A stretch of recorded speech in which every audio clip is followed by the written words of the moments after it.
Wish ಅನ್ನೋದು ಒಂದು birthday wish ಇರ್ಬೋದು, ಇಲ್ಲ ಏನಾದರೂ ಒಂದು ಒಳ್ಳೇದಕ್ಕೆ ನಾವು ವಿಶ್ ಮಾಡ್ಬೇಕಂದ್ರೆ ಮನಸ್ಸಿಂದ ಮಾಡಿದಾಗ ಅದಕ್ಕಿಂತದೇ ಅಂಥದ್ದೇ ದಿನ ಅನ್ನೋದೇನಿರಲ್ಲ ಅಲ್ವಾ.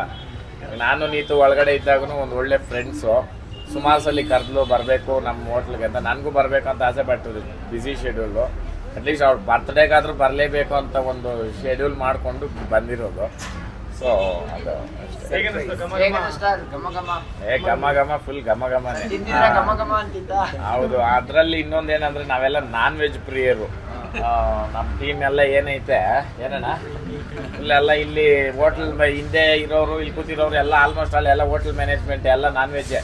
ಹೊಸಕೋಟೆ ಅಂತ ಅಂದ್ರೇನೆ ಬಿರಿಯಾನಿಗೆ ಫೇಮಸ್ಸು, ನಾನ್ ವೆಜ್ಗೂ ಫೇಮಸ್ಸು ನಮ್ಮ ಕಡೆ. ನಮ್ಗೆ ಏನು ಕೋಲಾರ ಟು ಆನೇಕಲ್ಲು ಮಾಲೂರು ಇವೆಲ್ಲ ನಮ್ಮ